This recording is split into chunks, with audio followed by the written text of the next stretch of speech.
पंडित बनारसी दास जी द्वारा लिखी हुई परमार्थ वचनिका का हम अभ्यास कर रहे हैं।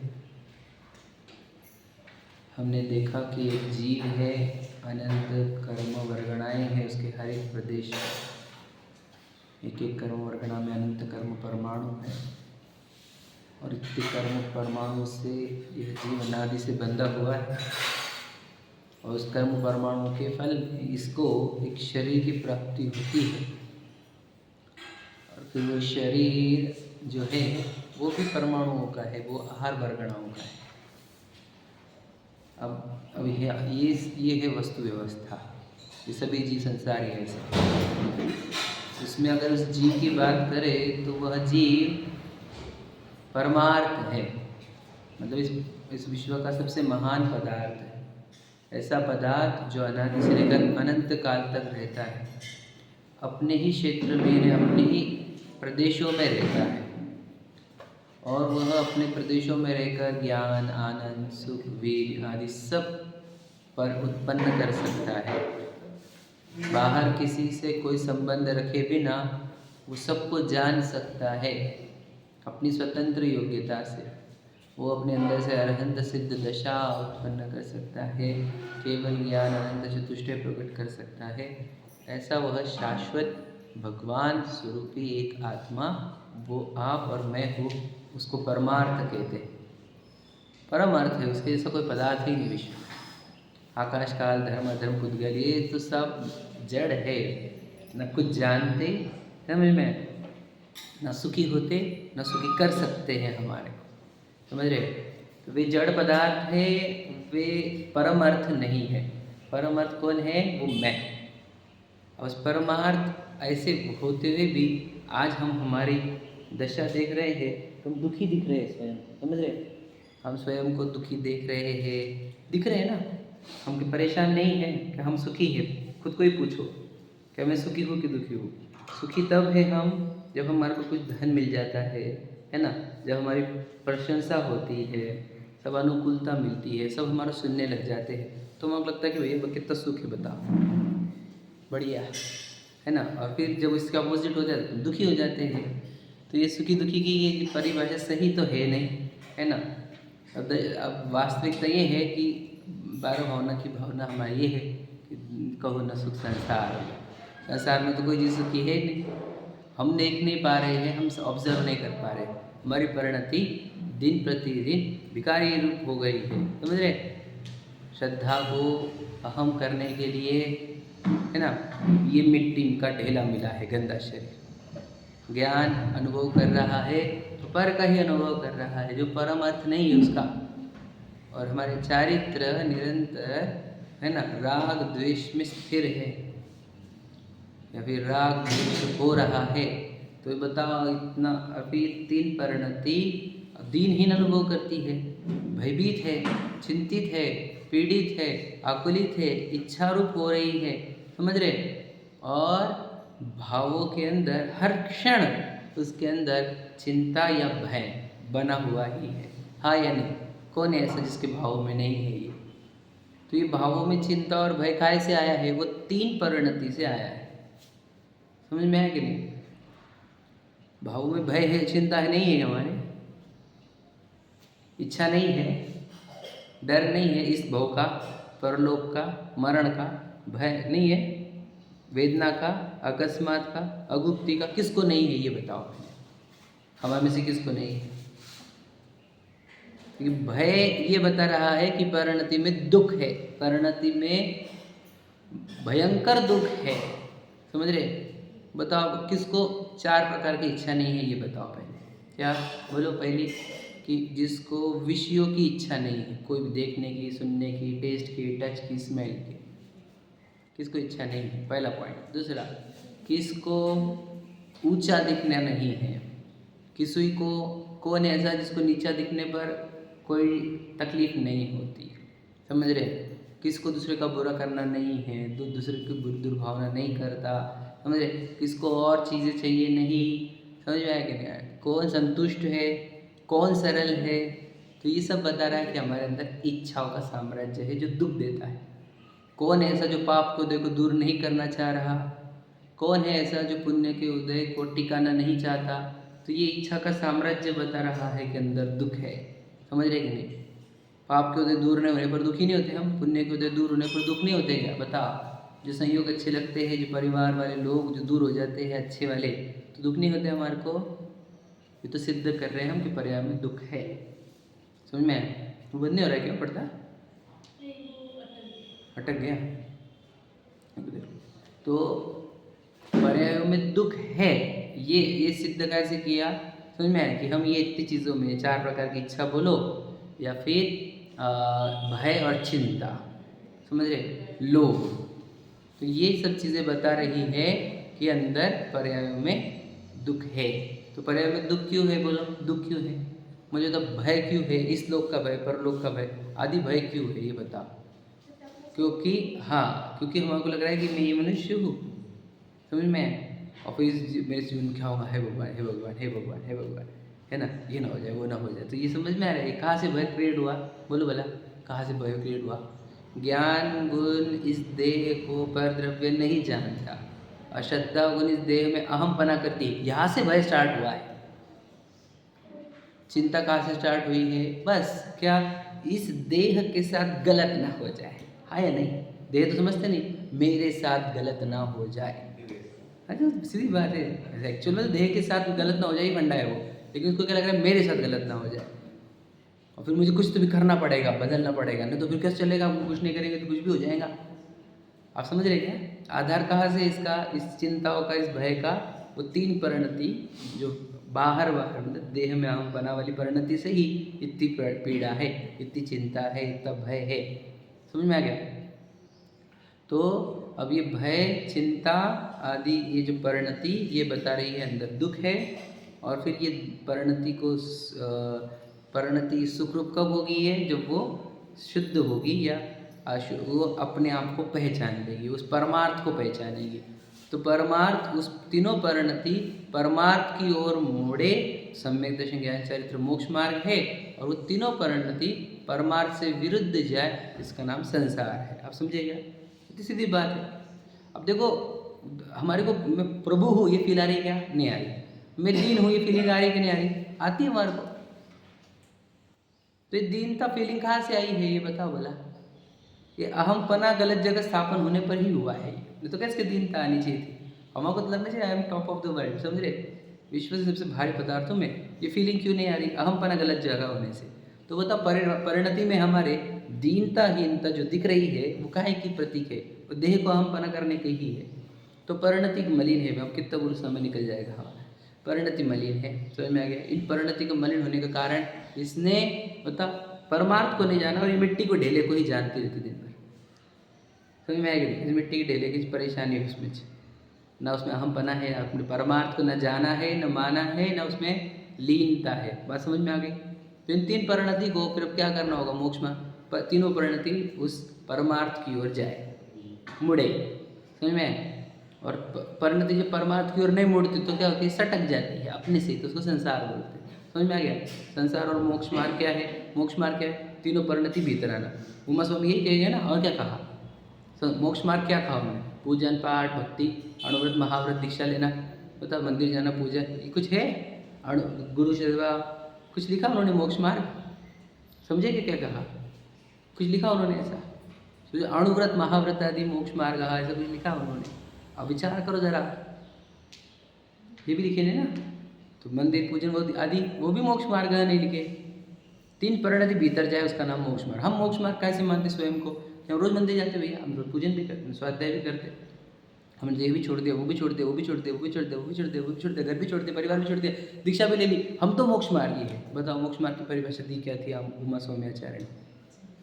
और हम क्या कर रहे हैं मोक्ष मार्ग के नाम पर? आप समझ रहे हैं ना क्या बोल रहे हैं? अब 3 परिणति भीतर की और लाने के लिए व्यवहार दिया गया हमारे को, अशुद्ध व्यवहार, मिश्र व्यवहार, शुद्ध व्यवहार। अशुद्ध और मिश्र की चर्चा हमारी हो गई। अशुद्ध व्यवहार में हमने कहा उसको देव जिनेंद्र भगवान के मंदिर में लाओ, पूजन कराओ, स्वाध्याय कराओ, स्तुति कराओ। स्वाध्याय करते करते उसको परमार्थ की चर्चा सुनने पर आएगी उसको, क्योंकि जिनेंद्र सच्चे देव जो रहेंगे वो भी परमार्थ की चर्चा करेंगे, और सच्चे गुरु परमार्थ की चर्चा करेंगे। तो गुरु को देव कौन? जो परमार्थ की चर्चा न कर कर मिट्टी के, पुद्गलों की, पुण्योदय की, पुण्य के फल की चर्चा करे। समझ में आया कि नहीं? या पाप की भी चर्चा करने लग जाए, तो गुरु को देव हो गए। तो सच्चे गुरु और सच्चे देव किससे मानना? जो परमार्थ बताए वो। सीधी सीधी बात है, कुछ पता ही नहीं। जो परमार्थ बताए, परमार्थ में रमते हैं, परमार्थ की ही सेवा करते, आराधना करते, परमार्थ का ही उपदेश देते हैं, वो सच्चे देवगुरु। तो सच्चे देवगुरु शास्त्र के पास आएंगे तो क्या के वचन निकलेंगे? परमार्थ के। और वे परमार्थ की जब चर्चा सुनेगा तो क्या होगा? परमार्थ को देखने की भावना, उसको अनुभव करने की भावना क्रिएट होगी, उसका विचार आएगा। फिर परमार्थ की चर्चा सुन सुनकर परमार्थ का विचार आने लगा। परमार्थ का विचार करने पर फिर परमार्थ की अनुभव करने की भावना हुई, विचार ना अनुभव ना, समझ रहे? और फिर विचार अनुभव किया, अनुभव कर लिया तो इतनी शांति मिली, इतना आनंद आया, इतनी निराकुलता, इस जीरो आकुलता में आ गए हम, तो इतना गजब का आनंद आया। तो वो चाहता है कि अब ये आनंद मेरा बढ़ता जाए। यहाँ पर ही तो स्वभाव में आनंद है, तो मेरे को आकुलता से तड़प रहा मैं, यहाँ पर मुझे प्रभुत्व फील होती है मेरी, बाहर मुझे दीनता हीनता दिखती है, तो मेरी परिणति बाहर जाती ही क्यों है? तो इस परिणति को वो भीतर खींचना चाहता है। तो कैसे खींचता है? वाणव्रत महाव्रत आदि के माध्यम से अधिक समय निकालता है और अधिक समय में अपने परिणति को यानी ज्ञान को भीतर की ओर लेकर जाता है। ये अपने कल पढ़ लिया कि वो क्या करता है, वही उसका ही चित्त विचार करता है, उसका अनुभव करता है, उसी का ध्यान करता है, उसी का गाना गाता है, उसी का श्रवण करता है ना। और यदि वह तब प्राय व्यावृत आदि भी करे तो उस को सन्मुख रख कर ही करता है। ये मिश्र व्यवहार हमने कल चर्चा कर ली थी। ओके हो गया? कैसे होता है ये समझ में आया? क्या कर रहे हैं हम? देखो, जब हमने अशुद्ध व्यवहार किया तो क्या कर रहे थे? उसी उपयोग को या वो जो भटकती हुई परिणतियों को मंदिर में लेकर आए हम। उस भटकती हुई परिणति को पूजन में और तीर्थ यात्रा में, गुरु सेवा में लगाया। उस भटकती हुई परिणति को गुरु के उपदेश, जिनेंद्र भगवान के उपदेश, जिनवानी के उपदेश समझाने में लगाया। समझ में आया? अब उस भटकती हुई परिणति को अब हम अनुभव की ओर लेकर आ रहे हैं। आप समझ रहे ना? प्रक्रिया समझ रहे क्या? यह अशुद्ध व्यवहार था, भटकती हुई परिणति को कहाँ लेकर आने का? भीतर की ओर लेकर आने का। समझ रहे कि नहीं? और फिर मिश्र व्यवहार में उसमें टिकाने का प्रयत्न कर रहे हैं। समझे? मिश्र व्यवहार में ज़्यादा से ज़्यादा मेरा वो भटकती हुई परिणति स्व की ओर आए। समझे? अशुद्ध व्यवहार में क्या किया? बाहर से मंदिर में, और मिश्र व्यवहार में मंदिर से अंदर। आप समझ रहे ना? ये है पूरी प्रक्रिया। अब अंदर गए बाद फिर बाहर आ जा रहे, फिर बाहर आ जा रहे, फिर बाहर आ जा रहे, तो आगे कैसे बढ़ते हैं उसकी प्रक्रिया हमने पढ़ना प्रारंभ करी थी, है ना? 354 पर आ जाओ। और वो ज्ञानी की चाल आगे कैसे बढ़ता है, वो सम्यक दृष्टि की चाल हमने प्रारंभ करी थी पढ़ना, फिर से पढ़ लेते। आ जाओ।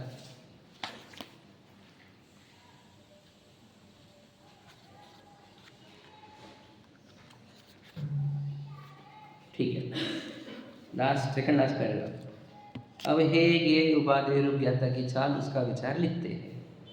हे त्यागरूप तो अपनी द्रव्य की अशुद्धता, ज्ञेय विचार रूप अन्य षट द्रव्यों का स्वरूप, उपादेय आचरण रूप अपने द्रव्य की शुद्धता, उसका विवरण।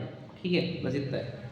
देखो, कोई भी व्यक्ति हो दुनिया में, कोई भी मनुष्य लो, तिर्यंश लो, देव लो, नारकी लो, सभी जीव खेलते हैं इसी में, हे ये उपादेय। सच बता रहा हूँ, इतना ही जीवन रहता है हमारा।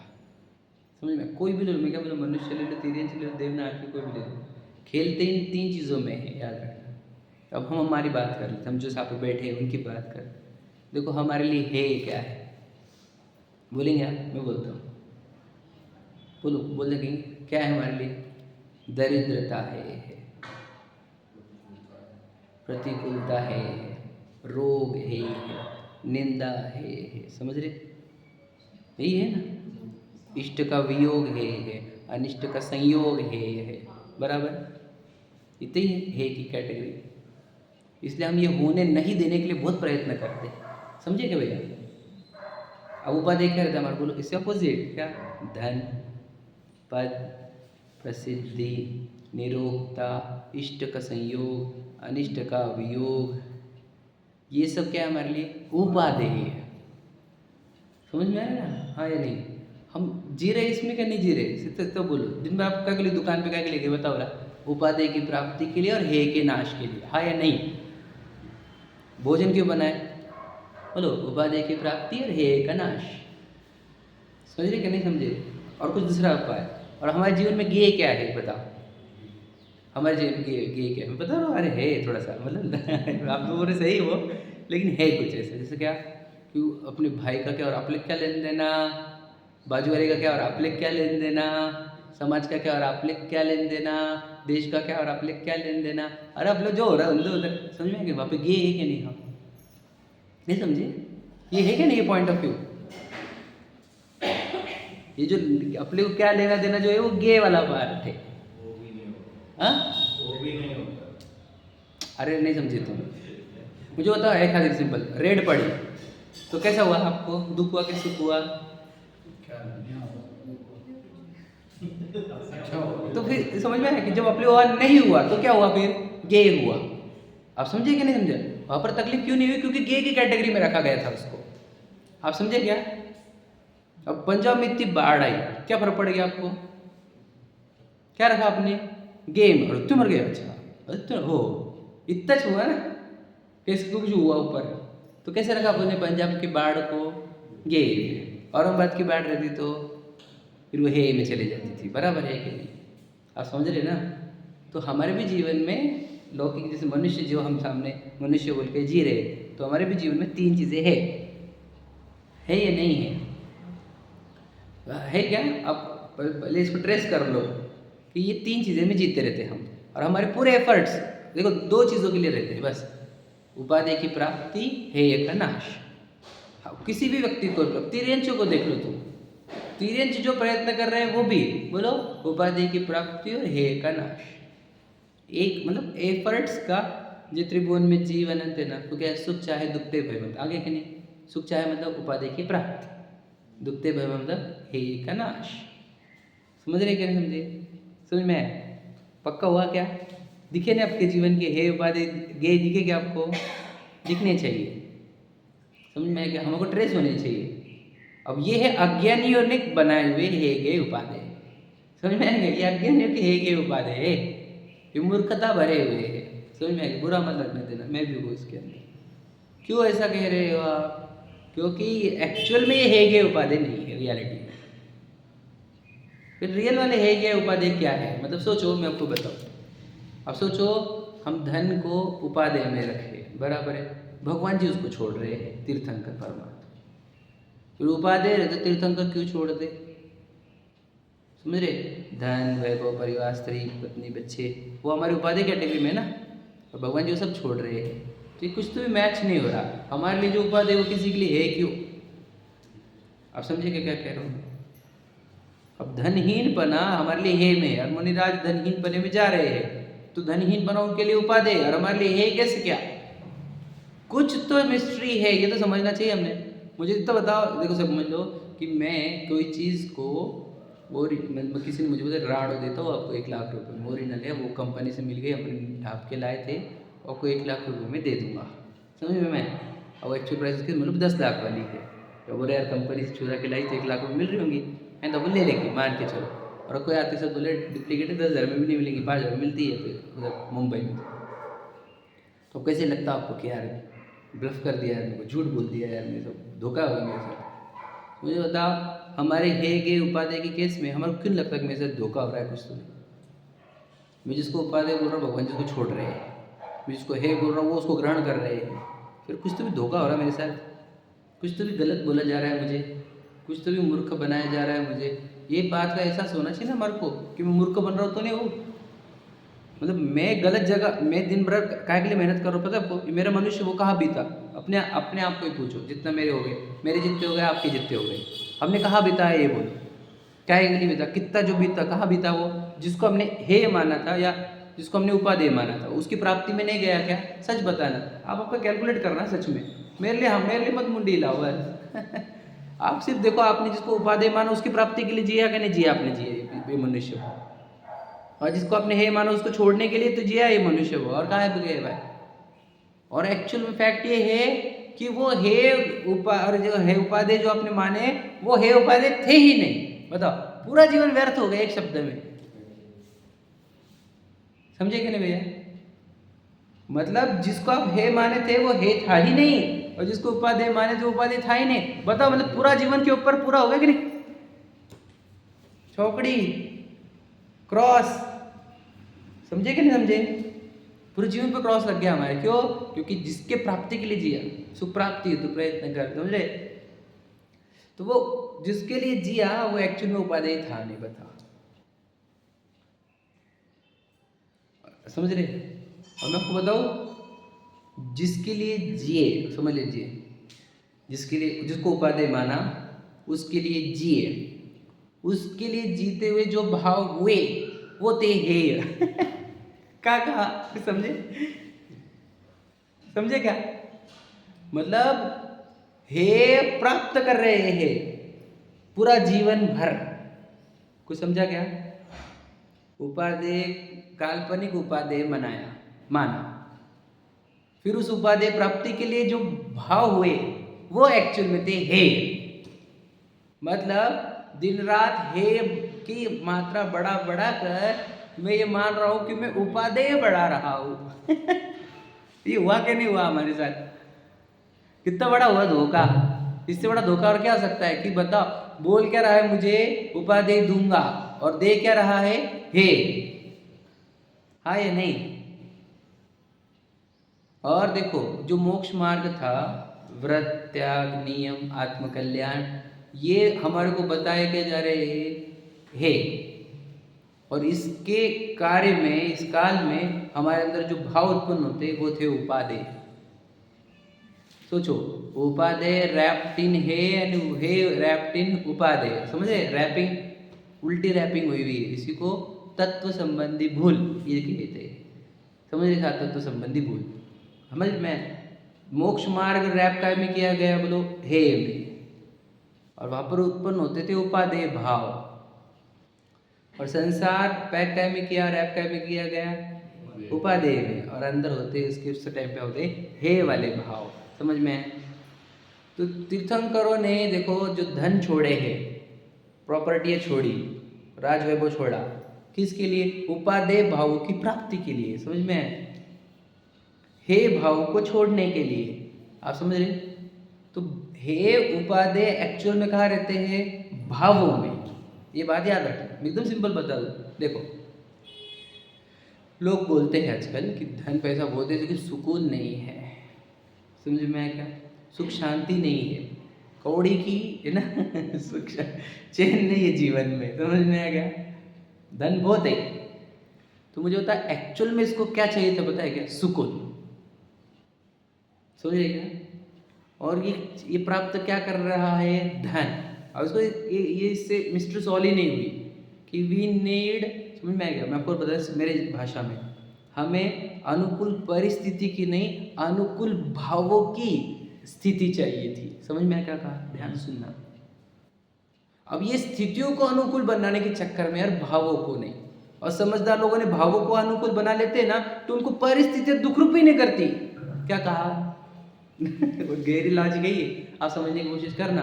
परिस्थिति अनुकूल बना के चक्कर पड़ो मत, तुम भावों को अनुकूल बनाओ, कोई परिस्थिति दुख नहीं देगी तुम्हारे को। तो ये जो ज्ञानी समझदार लोगों ने भावों को अनुकूल बना लिया, कैसे अनुकूल बनाते? अपना भाव साक्षी रूप है, ये पता चल गया कि पूरी परिस्थितियां सुख दुख देने में असमर्थ हो गई, तो भावों को अनुकूल बनाओ, परिस्थितियों को अनुकूल मत बनाओ, क्योंकि परिस्थिति अनुकूल बनना आपके हाथ में नहीं है। और अब देखो, बहुत जनों की परिस्थिति अनुकूल बन गई तो उनकी केस ये है कि उनके भाव अनुकूल नहीं बने तो उसमें भी पीड़ित थे, चिंतित थे, परेशान है। देखे कि नहीं देखे? दृष्टांत कम है हमारे सामने। क्या कहा? परिस्थिति अनुकूल बन गई, हम देख रहे हैं कि पूरी परिस्थिति अनुकूल उनकी, लेकिन भावों की परिस्थितियां अनुकूल नहीं है, भावों की स्थिति अनुकूल नहीं है। तो उस अनुकूल परिस्थिति में भी देखो उनके अंदर कितनी कषाय, कितनी चिंता, कितना भय, भावों के एकदम निचले स्तर, समझ में आया कि नहीं? जिससे सिद्ध होता है क्या? परिस्थिति सही नहीं करना, मेरे को भावों को सही करना है। क्लियर हुआ क्या? मैं क्यों बोल रहा हूँ? मतलब हे गे या हे उपादेय भावों में है, वस्तुओं में या परिस्थिति में नहीं है। और हम पूरा जीवन जी लिया ऐसा, क्योंकि हमारे भरा गया ना, भैया पैसा चाहिए, भैया परिवार चाहिए, भैया गाड़ी बंगले चाहिए, अच्छे बच्चे चाहिए, बच्चे अच्छे स्कूलों में चाहिए, ये भर दिया गया हमारे, और हम स्वीकारने लग गए ये चीज़ों को, क्योंकि हमने हमारा विवेक यूज नहीं किया वहाँ पर कि हे उपादेय एक्चुअल में क्या है। अब जिनके पास है उनको चेक कर लो। तो हे उपादेय समझ में आ गया आपको? एक्चुअल में क्या रहता है? हे उपादेय भाव रहते हैं। जो भाव दुख दे वो हे भाव है, और जो भाव सुख दे वो उपादेय भाव है। इतना तो सरल है, और क्या है? दुख देता कौन है? परिस्थिति के भाव, ये बताओ। दुख कौन देता है, परिस्थिति या भाव? हम क्या मानते हैं? परिस्थिति। अब वो देखो सम्यक दृष्टि की कैसे बोलते हैं, बाहर नारकृत दुख भोगित अंतर सुक्रस घटाघट, मतलब परिस्थिति दुख दे रही क्या? नहीं दे रही। और जो विमानवासी होता है सम्यक दर्शन बिन दुख पाए, मतलब क्या? परिस्थिति सुख भी नहीं दे पा रही है। भावों में मिथ्यात्व या कषाय हो तो वो अच्छी परिस्थितियों में दुख रूप है, समझ में? जैसे स्वर्ग के देव, विमानवासी, और भाव में अगर अच्छाई है, निराकुलता है, कषाय है, वितरागता है, सम्यक तो है, तो नरकों में भी दुख नहीं हो रहा। मतलब ये दो एक्सट्रीम समझ में आ रहे क्या? मिथ्यात्व और कषाय के साथ स्वर्गों में सुख नहीं है और सम्यक्त्व के साथ नरकों में दुख है। मतलब मिस्ट्री कुछ तो भी रिजॉल्व होनी चाहिए थी हमारी। मिस्ट्री क्या है कि भावों में सही करना है हमारे को, सुधार बिगाड़ भावों में सही करना है, यानी सुख दुख डिपेंड करते हैं भावों के अनुसार। और रविंद्र जी की 90 वो आजकल पता नहीं बहुत मिस हो गई, बहुत ज़बरदस्त लिखी वाली थी, 3 चीज़ें थे रविंद्र जी की लिखी थी कि कार्य नहीं, संयोग कर्म अनुसार, सुख दुख परिणाम अनुसार, कार्य योग्यता अनुसार, ऐसा कुछ है वो। एग्जैक्टली याद नहीं आ रहे तीसरे में कौन सा है, पर यही था। तो सुख दुख तो परिणाम अनुसार होते, और वो जो बाहर का जो परिणाम होना है वो तो कर्म अनुसार होते रहता है। परिस्थितियां कर्म अनुसार बनेगी, लेकिन सुख दुख भाव अनुसार होते हैं। सुख दुख कभी भी परिस्थिति के अनुसार नहीं होते। ये सब सिद्धांत है जो बता रहा हूँ, ये सिद्धांतिक भाषा है पूरी पूरी। मतलब मैं आपको लॉज दे रहा हूँ, लॉ कि सुख दुख के लिए परिस्थितियां बदलने नहीं, क्योंकि आप बदल भी सकते नहीं, और बदल भी गई परिस्थिति यदि आपके अनुसार तो भी समझना सुख दुख नहीं आएगा उससे, मतलब उससे सुखी नहीं हो पाओगे, क्योंकि भावों में स्थिति बदलनी होगी। भावों के बदलाव होने पर सुख होता है, परिस्थिति बदलने पर नहीं होता है। ये एकदम बेसिक सिद्धांत है जो हमारे को उतना अंदर उतारना होगा हमारे, समझ में आया कि नहीं? तो भावों में कौन सी स्थिति बदलना है वो हम समझेंगे यहाँ पे। तो भावों की हमने कहा मिथ्यात्व से सम्यक्त हुआ तो नर को भी सुख दे रहे हैं तुम्हारे को। बताओ, जलती हुई सिगड़ी दुख नहीं दे पा रही है, जलते हुए आभूषण दुख नहीं दे पा रहे हैं, मरा हुआ सांप और रेंगते हुए कीड़े वो दुख नहीं दे पा रहे भावों में स्थिति सही होने पर, समझ में? और भावों में स्थिति सही नहीं होने पर महल सुख नहीं दे पा रहे हैं, स्वर्ग के वो जो विमान है वो सुख नहीं दे पा रहे, अप्सराएं देवांगनाएं वो सुख नहीं दे पा रही। कुछ तो मिस्ट्री है, मतलब मिथ्यात्व से सम्यक्त हुए बिना आपको कोई परिस्थिति सुखी नहीं दे पाई, कोई परिस्थिति सुख नहीं दे पाई। समझ में आया कि नहीं? मतलब सुख दुख भावों में है। मुझे ये समझाने के लिए आपको इतना बेस बनाना पड़ा कि गलती से हम हे उपाधे परिस्थिति को मत पकड़ लेना। हे उपाधे भावों में होता है, परिस्थिति में नहीं होता है। समझ में आएगी? तो किसको हे बोलेंगे? दुख देने वाले भाव हे, सुख देने वाले भाव उपाधे। समझे कि नहीं समझे? ये ज्ञानियों को देखने का तरीका, वो समझते रूट क्या है। अज्ञानी ऊपर ऊपर ही देखते रहते, परिस्थिति से होता है, अरे ये परिस्थिति मत आने दो, अरे ये परिस्थिति मत आने दो। ज्ञानी समझते अरे ये भाव मत आने दो। क्या समझे? सही है कि नहीं? ज्ञानी क्या बोलते? अरे ये भाव मत आने देना, परिस्थिति कुछ भी चल जाएगा। मतलब समझ में क्या? वो ये बोलते हैं कि ऐसी परिस्थिति आने पर, कैसी परिस्थिति है मुझे प्रॉब्लम नहीं, मेरे भाव में भी मिथ्यात्व ना आ जाए उस टाइम पे, बस मेरे भाव में असंयम ना आ जाए, बस ये देखना है मुझे, बाकी परिस्थिति कुछ भी आने दो। और ज्ञानी क्या, अज्ञानी क्या बोलते हैं? अरे परिस्थिति ऐसी आ जाए, अरे परिस्थिति ऐसी आ जाए, और वो वेटिंग पर रहता है उसके, या उसके प्रयत्नशील रहता है परिस्थिति को सही लाने के चक्कर में। समझे क्या? तो ज्ञानी जन भावों में बिगाड़ नहीं होने देते, समझ में? भावों में विकारी या दुख देने वाले भाव नहीं आने देते वो, समझ में? तो दुख देने वाला भाव क्या? मोह। अब मोह के ऊपर बोलूंगा तो टाइम निकल जाएगा 20-25 मिनट, समझ में? बोलना है वैसे कभी गहराई में। तो मोह सबसे डेंजर भाव, दुख रूप। क्या है मोह? ये दिखेगी, मिट्टियाँ दिखेगी, समझे? मिट्टी रहेगी और दिखेगी नहीं, दिखेगा घर गाड़ी बंगला पत्नी बच्चे, ये है मोह।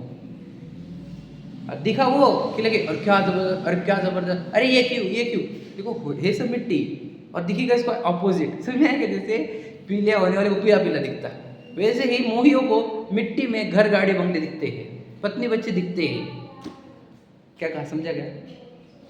ये भी मैं पुरुष स्त्री हूँ, ये भी तो ये मोह है। जैसा मोह हुआ कि लगे चाहिए वाले राग द्वेष उत्पन्न हुए, और राग द्वेष उत्पन्न हो गए तो तड़पन चालू हो गई, यानी दुख देने वाला भाव कौन है? मोह। इसलिए ज्ञानी जन ये ट्राई करते हैं कि बस जब भी कोई प्रसंग आए तो मैं उसको मिट्टी देखना ना छोड़ू, मैं उसको मिट्टी देखता रहूंगा तो मुझे तकलीफ नहीं होगी, यानी मैं मोहित मत हो जाऊं, मोही ना हो जाऊं, इसका प्रयत्न करते हैं वे। समझ में क्या कहा? गहरी बात है, एकदम इंपॉर्टेंट समझना। ज्ञानी जन ये देखते कि वहां पर मुझे मोह ना उत्पन्न हो जाए, परिस्थिति कैसी भी है तो भी चलेगा। और अज्ञानी जन ये बोलते परिस्थिति ना आए, ज्ञानी जन क्या बोल रहे हैं? मोह ना हो जाए। तो सोचो उपसर्ग का टाइम है मुनिराज का, और जलती हुई सिगड़ी है सामने, समझ में आएगा, सिर पर, और जलती हुई सिगड़ी सिर पर है, तो क्या कैसे जीत गए वो, कैसे मोक्ष प्राप्त हुआ? क्योंकि उनको ये मिट्टी को उन्होंने कभी भी मेरा सिर और जलना देखा ही नहीं, उन्होंने मिट्टी ही देखते रहे आखिरी मोमेंट तक, इसलिए उनको कभी उससे हर्ष विषाद हुआ ही नहीं, और हर्ष विषाद नहीं होने से वहाँ का उनको दुख उत्पन्न नहीं हुआ ना, इसलिए उनको वो उसी भाव से केवल ज्ञान हुआ, भाव से मोक्ष भी चले गए। कुछ समझा क्या? क्या कहा? ज्ञानी जन क्या नहीं होने देते? मोह नहीं होने देते।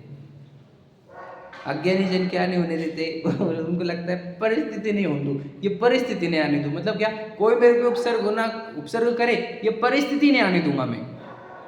कौन? अज्ञानी। ज्ञानी क्या बोलते?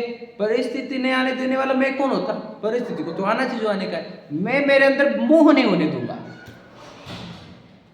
समझ रहे क्या कह रहा हूं? किधर पुरुषार्थ करना है? मोहित ना हो, ये पुरुषार्थ करना है। हे प्रभु खराब परिस्थिति ना आए, बोलो नहीं, हे प्रभु खराब भाव ना आए। समझ में आया? भगवान जी तो देने वाले नहीं है, भाव ना भा रहे हैं। मुझे बस कभी मोह ना उत्पन्न हो जाए, मुझे कभी मिट्टी, कभी वो परिवार रूप ना दिखने लग जाए, उपसर्ग रूप ना दिखने लग जाए, दुर्घटना रूप दिखने ना लग जाए, आकर्षण रूप सुंदर स्त्री, सुंदर पुरुष, सुंदर घर गाड़ी बंगले है ना, वो डायमंड्स, वो कभी मुझे वो दिखने ना लग जाए, ऐसे वो मुझे मिट्टी ही दिखे बस, मैं कभी उसमें रिझू ही नहीं, क्योंकि मिट्टी में क्या रिझना, और खिंचू भी नहीं कि क्या खींचना मिट्टी के प्रसंग। तो ये भाव तो दुखदायक कौन है? बोलो कि ये ऐसे दिखना कैसा, घर गाड़ी बंगले दिखना, मिट्टी दिखना, मतलब डायमंड दिखना, सुंदर स्त्री सुंदर पुरुष दिखना, ये है वो मोह। फिर वहाँ पे होती इच्छा, फिर होता तड़पन, फिर दुख। इसलिए ज्ञानी जन इस भाव को नहीं आने देते, ये भाव को, मोह भाव। समझ में? तो हे में क्या आता है? मोह। समझ में? और उपाधि में क्या आएगा? निर्मोहता, यानी सम्यक। समझ में आया? हे ये क्या है? हे उपाधि क्या है? समझ में आया? सिचुएशन हे उपाधि होती है क्या? मैंने लॉजिक पूरी दी आपको। सिचुएशन हे उपाधि नहीं, भाव है उपाधि। कौन सा भाव है? मोह भाव है। मोह है तो राग द्वेष है क्या? मोह के अंदर राग द्वेष, राग द्वेष के अंदर काय कषाय, चार कषाय के अंदर नौ नौ कषाय। समझ रहे? ये है वो हे की कैटेगरी। मोह जड़ है इसका।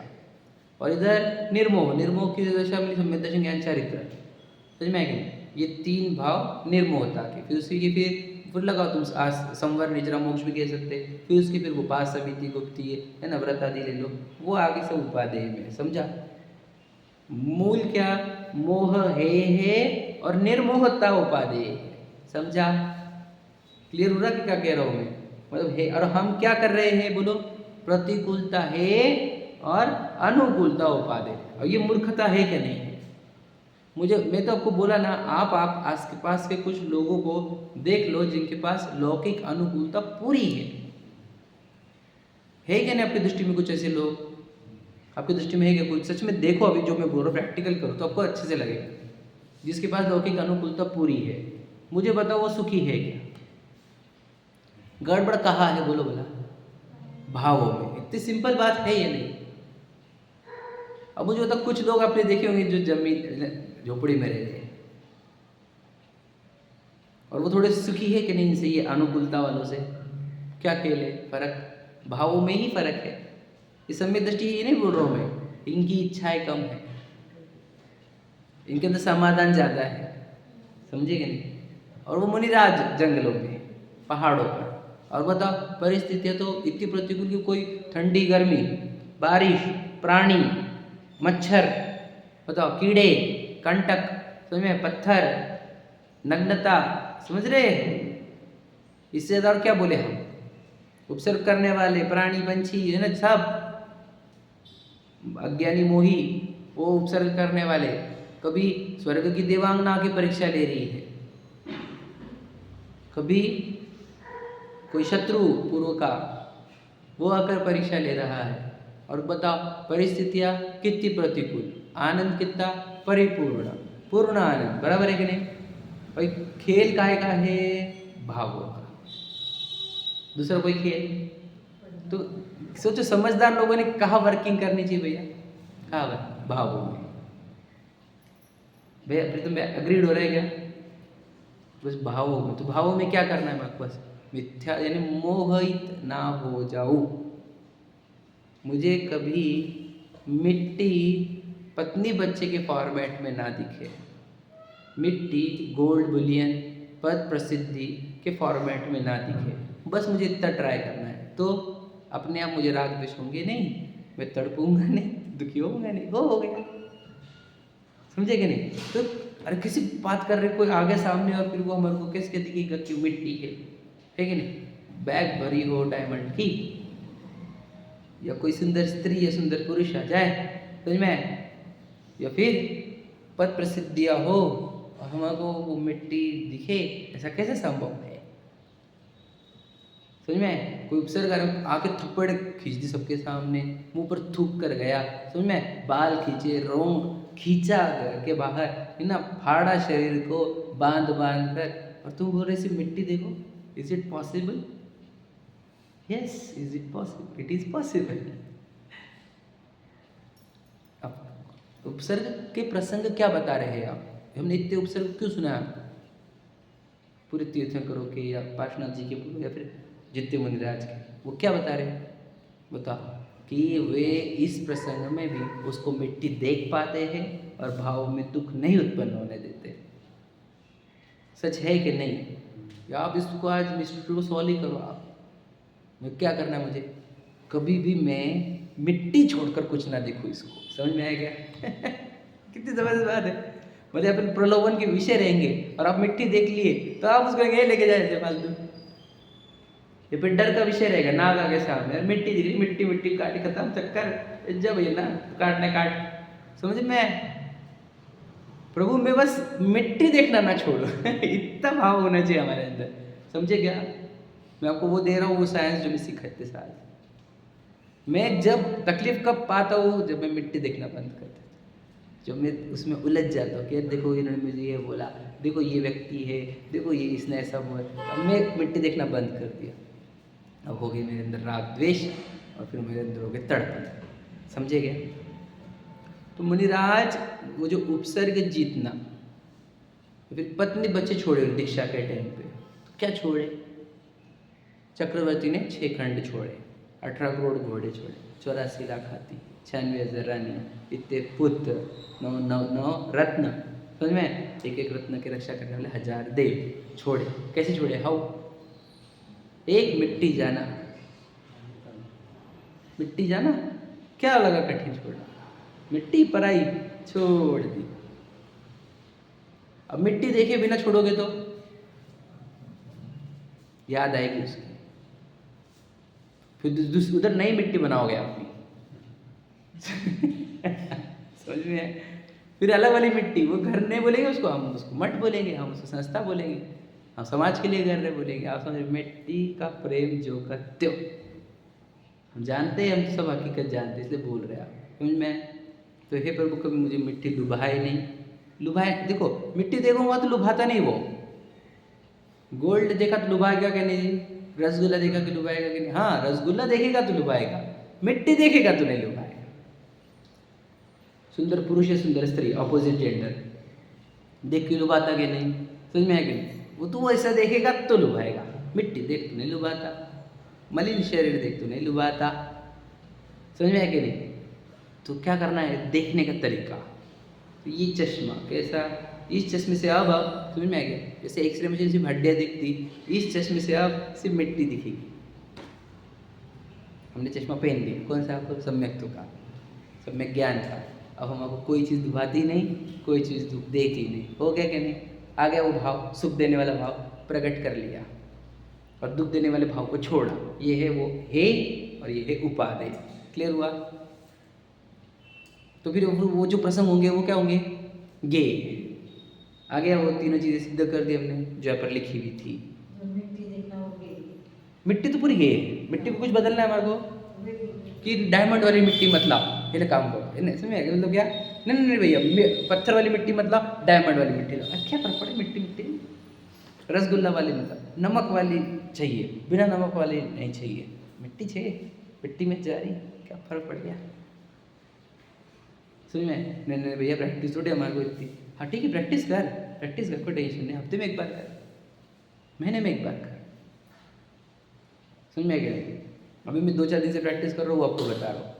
वो जैसे भोजन कटोरा, वो एक लाइन 2 लाइन ही चाहिए तो, भोजन स्वरूप नहीं मेरा, यह पुद्गल पिंड निवेरा, इनसे भिन्न निज चतुष्ट, इनसे मम भिन्न चतुष्टय हो भोजन बिन पूर्ण सुखी मैं। ये तो इंद्र जी की है ना रचना, सुमत जी के चैनल पर रिलीज हुई वाली है। तो वो 4 लाइनें बोलकर मैं भोजन कर रहा हूँ, बढ़िया। समझ में आ गया?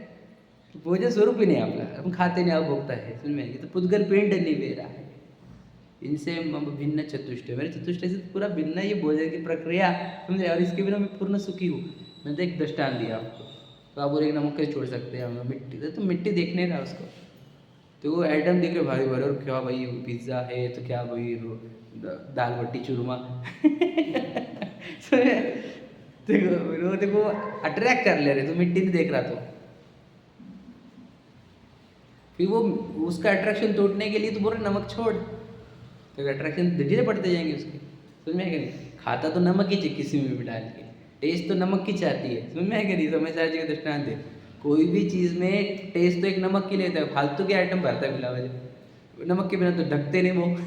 मतलब खा तो नमक ही रहा था। समझ में है कि नहीं? और हेल्थ के लिए भी अच्छे नहीं वो नमक। एग्जाम्पल बताओ, मुझे बोलना है कि आप मिट्टी क्यों नहीं देखते हैं, ये बात सारी है। समझ में आ गया? मतलब मोहित हो रहे हैं उन एटम्स को देख देख कर। समझ में आ गया? अब पढ़ते हैं, आइए। हेय त्याग रूप तो अपने द्रव्य की अशुद्धता। समझ में आएगा क्या? मतलब मोह भाव, जिससे मैं खुद को भूल जाता हूँ, मैं गायब हूँ, और मैं मिट्टी में आकर्षित हो जाता हूँ। ठीक है? और गे विचारोपन्य षट द्रव्य का स्वरूप, इसमें आकाश दिख रहा तो बाकी सब मिट्टी, तो सब गे है। ये मिट्टी में क्या अच्छा क्या बुरा, समझ में आएगा? और उपादेय, अब देखो आचरण रूप अपने द्रव्य की शुद्धता, मतलब जब मैं निर्मोह होकर अपने आप को ज्ञान रूप देखता हूँ और ये सब मिट्टी दिखती है, तो वो है उपादेयता। समझ में आ गया? ये 3 है, देखो उसका विवरण। गुणस्थान प्रमाण, गुणस्थान 4, 5 आगे आदि। हे गे उपादेय शक्ति ज्ञाता की होती है, मतलब क्या? जैसा गुणस्थान उसका बढ़ता है, वैसे उसकी हे गे उपादेय बढ़ते जाता है। ऐसा है कि हे गे उपादेय बढ़ने पर गुणस्थान बढ़ते हैं। क्या कहा? दो क्वेश्चन पूछे, समझ में? गुणस्थान बढ़ने पर हे गे उपादेय बढ़ते हैं, कि हे गे उपादेय बढ़ने पर गुणस्थान बढ़ते हैं? ये आधार है इसका। गुणस्थान बढ़ा कैसे? हे को छोड़ता गया, उपादेय बढ़ाता गया, इसीलिए गुणस्थान बढ़ गया। और गे को गे रूप देखता गया ज़्यादा से ज़्यादा। समझ में आया क्या बोला मैंने? मतलब मोह भाव रूप कम होता गया, निरोमोह भाव रूप ज़्यादा होता गया, और गे को गे रूप देखता गया। तो जितना ज़्यादा वो निर्मोह दशा रूप रखता है खुद को, मतलब उपादेय रूप रखता है, जितना कम हे रूप रखता है, मतलब मोह रूप रखता है स्वयं को, और जितना विश्व को गे रूप देखता है, वैसा वैसा उसका गुणस्थान बढ़ता जाएगा। समझा? तो गजब की बात है, आप समझना। और ट्रिक है ये, मैं आपको बता रहा हूँ कैसे सॉल्व करते हैं। आगे गुणस्थान बढ़ते किस क्या है, और ये गुणस्थान आते कैसे है, वो भी बता दिया हमने। क्या तुम देखना चालू करो इन चीज़ों को, है क्या है ही नहीं कुछ अच्छा। अरे अब इधर भगवान, इधर बाकी तो मिट्टी है। किस में उलझ रहा हूँ मैं, किस में उलझ रहा हूँ, किस में? बताओ क्या उपादेय है मान के बैठा, तो बताओ मैं। प्रॉपर्टी है, पैसे, गाड़ी, बंगले, पद, प्रसिद्धि, है ना, इंद्रादिक पद, वो उपादेय में थे हमारे। और हे में था दरिद्रता, रोग, निंदा, है ना, वो हे थे। कुछ नहीं, वो मोह है, निर्मोहता उपादेय है, और बाकी सब मिट्टी है, सब गे है, खत्म। कितना इजी है, कितना अच्छा है कि नहीं है? और ये सच्चा है कि नहीं? चलो अच्छा तो छोड़ दो, सच्चा है कि नहीं? आपके सामने ये इस जन्म में एक शरीर मिलेगा आपको, और आपके सामने बहुत सारे प्रसंग बनेंगे। आप करोगे क्या इसमें, बताओ? आपके लिए तो सिर्फ ये सीनरी जो हो रही है वो सिर्फ देखने की है, आपके अंदर कैपेसिटी नहीं है, आपके पास ऐसी हाथ पैर ही नहीं है आपके पास कि आप बदल सको। चुपचाप इसको देख लोगे तो आज शांत रहोगे, और उलझोगे तो तड़पोगे। समझे कि नहीं समझे? वो जो बता रहे थे वहाँ पर वही सिखा रहा हूँ मैं भी। उलझना क्यों इधर को, ये जो हो रहा है वो सीनरी, ये इस जीवन की पूरी सीनरी तो पहले रिकॉर्डेड है या नहीं? 9 बजे रिकॉर्डिंग हो गई थी ना। तो इस जीवन की सीनरी तो पूरी रिकॉर्डेड है। अब करना क्या है, इसको बदलू बदलू बदलू बदल तक प्ले हो रहा है, प्ले के टाइम रिकॉर्डिंग नहीं बदलती, समझ में? तो करना क्या है, गे रूप रखो इसको। जितना विश्व को तू गे रूप रखेगा, जितना उसमें तो कम हो जाएगा, उतने तुझे आश्रय बंधन नहीं होंगे, यानी तो मुक्ति की ओर बढ़ेगा। यानी हे गे उपाधि, मुनराज के पाशनाथ जी को ले लो, पाशनाथ जी के ऊपर कमठ ने उपसर्ग किया, क्यों किया? रिकॉर्डिंग हुई थी, 10 बहु पहले हुई थी रिकॉर्डिंग, कमठ है ना वो, तो प्ले हो रहा है, तो क्या किया उन्होंने? गे को गे रखा, मोह को हे रूप रखा, निर्मोहता को उपादेय रूप रखा, और उपादेय में बने रहे। समझ में आया कि नहीं? हे छोड़ा हुआ था और गे को गे रूप रखा, तो निर्वाण प्राप्त कर लिया, अरहंत बन गए। बताओ, यानी गुणस्थान बढ़ते कैसे है वो ट्रिक दे रहा हूँ मैं आपको। हम उलझे पड़े कहाँ है बताओ, भला बताओ, क्या में उलझे, क्या लगता है आपको? बताओ कहाँ में उलझे, सच बताओ। गेय में, गेयो में, और रिफाइन करो, और बराबर बोल रहे हैं आप, उत्तर गलत नहीं है, बोलो, और रिफाइन करो उसको। हाँ, अब ज्वाइन करो दोनों को, गेयो के मोह में। क्लियर हुआ? कहाँ उलझे हुए हैं हम? हमारे को घर दिख रहा है, हमको पत्नी दिख रही है, बच्चे दिख रहे हैं, पोता दिख रहा है, बेटा दिख रहा है ना, गाड़ी बंगले, हमको दिख नहीं रही मिट्टी है, वो गे है, वो मिट्टी, मिट्टी का मोह, और मिट्टी के मोह में बिजी। समझे? ये है वो पूरी प्रक्रिया। इधर कहाँ फंसे हुए सब समझो, और निकालो अपने आप को इस दलदल से। इस दलदल में फंस के कितने जीवों ने शरीर छोड़ दी, मनुष्य वो बर्बाद किए, कितने बताऊँ मैं आपको, अच्छे अच्छे बड़े बड़े देख लिए हमने, क्या बताऊँ मैं आपको, ऐसे जो जगत पूज्य थे विश्व के, उनको भी हमने इस मोह के चक्कर में तड़पता हुआ देखा है, और उनका ऐसे शरीर छूटा हुआ देखा हमने। समझ में आएगा क्या कह रहा हूँ? समझ तो गए होंगे आप। तो ये समझो, किसी गेयों के मुंह में फंसो मत। भगवान जी से सीखो यार, कितने गजब की सीखा, सब तीर्थंकर ये काम करते, और वो हमको उपदेश दे कर गए, इतना गजब का। और ये हमारे पास जिनवानी है, ये बता रही, सोचो क्या लिखा है बनारस दास जी ने, गजब। हमको निकालते आना चाहिए। क्या है विश्व? मिट्टी दिख रहा था आपको, मिट्टी, उपाधि है क्या वो? नहीं, क्या है? गे। हम क्या कर रहे हैं? हम मोहित हो रहे हैं। क्यों मोहित हो रहे हैं? हमको आदत है अनादि की, आसपास में कुछ शरीर रहा तो मैं, आसपास पत्नी बच्चे रहे तो मतलब वो रहे कुछ ऐसे, ये पत्नी बच्चे, ये गाड़ी मेरी, बस मोहित हो जाने का, और वो जीवन बर्बाद करने का, मनुष्य को बर्बाद करने का अनंत काल की आदत है हमारे को। इतने मनुष्य को बर्बाद किया हमने, और ये भव्य से जाने का दिख रहा है हमारा। जाने मत देना, बिल्कुल नहीं। ठीक है, देखो, जो ज्ञाता की हे गे उपाधि रूप शक्ति वर्धमान हो, त्यो त्यो गुणस्थान की बढ़वारी कही है। आगे लाइन, गजब की लाइन, क्या? ज्ञाता की क्या बढ़नी चाहिए? हे गे उपाधि रूप शक्ति। पहले तो हमारे को शक्ति बढ़ाने के पहले हे गे उपाधि डिफाइन करो खुद के, समझ में आया? फिर उसको बढ़ाते जाओ। बता, अब सच में आज अपने हे गे उपाधि की लिस्ट बना लेना। क्या है? क्या? चलो आप, कौन बोलेगा? बोलो आप। हे गे उपाधि हमारे क्या है? नहीं, एक्चुअल में बोले लौकिक वाले नहीं, यहाँ पर पढ़कर क्या समझ में आया तुम आपको? क्या हमारे लिए हे है, क्या उपाधि है, क्या गे है? बोलो।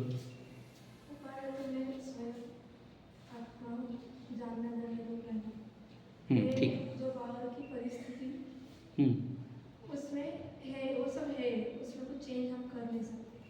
वो गे रूप है, पर हमारे लिए वो है ही, छोटे हमें जो मोह है हमारा उससे रिलेटेड, निर्मोहता हमारा उपाधि।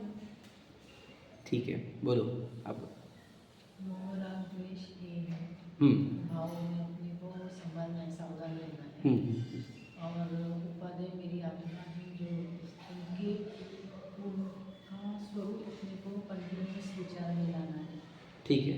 और जो बाहर की परिस्थिति है, हम्म, प्रतिकूलता है, उसको घेर रखना है। बोलो कौन बोलेगा? लास्ट फाइनल अटेम्प्ट बोलो, आप बोलो चलो। जो मोह है वो हे है बराबर, और निर्मोह रहना उपाधि। उपाधि। और जो पत्नी बच्चे घर गाड़ी बंगला है गेय है उसको गेय ही रख देना, मोह नहीं करना। बराबर, ये चाहिए था हमारे इतना इतना सरलता है, तो समझ गए एकदम अच्छे से। मोहित होना है ये है, बिल्कुल मोहित नहीं होने का, समझ में आया क्या? नहीं, निर्मोही रहने का ये उपाधि। और बाहर क्या करने का? बाहर कुछ करने का नहीं, सब गे है समझ में आ गया? मतलब बाहर तो कुछ कर रहे नहीं होगा, बाहर से फ्री हो जाओ, अपने हैंड पहले तो पैक कर दो, बाहर होने दो, जो होने का होने दो। अब मैं क्या करूँ? अंदर मोहित मत हो जा, बस अलग से देखते रहे इन सबको, तो बढ़िया हो गया। फिर अब बढ़िया, अब तुमको कोई पीड़ा दे सकता नहीं, दुनिया की ताकत दुखा नहीं सकती तुमको, कोई चिंता नहीं आएगी तुमको, भय नहीं होगा तुम्हें, कोई बर्डन नहीं आएगा, कोई दुनिया की ताकत रुला नहीं सकती, चिंतित नहीं कर सकती, समझ रहे कि आकर्षित नहीं कर सकती। हो गए अब राजा बोल के जियोगे आप, अब भगवान बोल के जियोगे, भगवान बन ही गए तुम। समझ में आएगा नहीं? भगवान जी होते जो ज्ञाता दृष्टा रहते हैं, अब वही ज्ञाता दृष्टा रहो। समझ में आएगा नहीं? आगे समझ में ये है ये उपाधि को और एक बार रिवाइज करना, और दिन भर रिवाइज करना। बस अब क्या करना है? सावधान रहेगा, क्या करना है?